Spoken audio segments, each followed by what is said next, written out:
Sementara itu, minyak goreng dan telur ayam ras mengalami kenaikan sejak seminggu terakhir. Kenaikan harga minyak goreng curah tertinggi mencapai Rp20.000 per liter, sementara harga telur ayam ras di pasaran mencapai Rp28.000 per kilogram.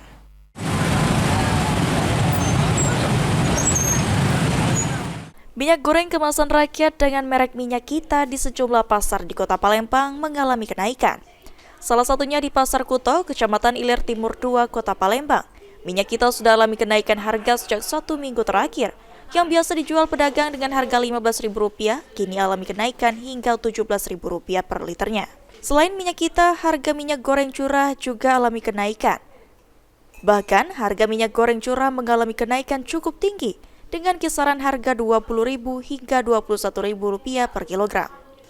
Salah satu pedagang mengungkapkan kenaikan harga minyak goreng ini disebabkan meningkatnya permintaan konsumen, sehingga harga dari agen distributor mengalami kenaikan. Meski alami kenaikan, stok minyak kita hingga saat ini terbilang aman. Sama minyak. Kalau sama minyak? Ya.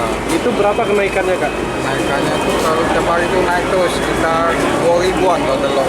Kalau dari harga berapa sampai harga jadi harga berapa? Harga 24 sekarang 28. Berapa itu?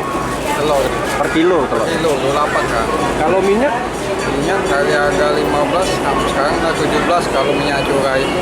Sekarang ini jualnya sudah 21. Itu yang 17 itu minyak apa, Kak? Minyak kita. Minyak kita. Ya. Untuk persediaan di distributor susah nggak didapatkan? Kadang susah juga, kadang nggak susah juga. Kadang ada, kadang nggak ada. Kenaikan harga minyak goreng diikuti juga dengan harga telur ayam ras. Pedagang yang tadinya menjual telur di angka Rp25.000, kini terpaksa harus menjual telur ayam di harga Rp28.000 per kilogram. Kenaikan harga telur baru terjadi sekitar 3 hari yang lalu, sedangkan untuk penyebab kenaikannya lantaran memasuki momen Nataru. 28. 28. Itu kenaikannya sudah berapa lama, Pak? Sekitar 2 hari. Lutfi Pal TV.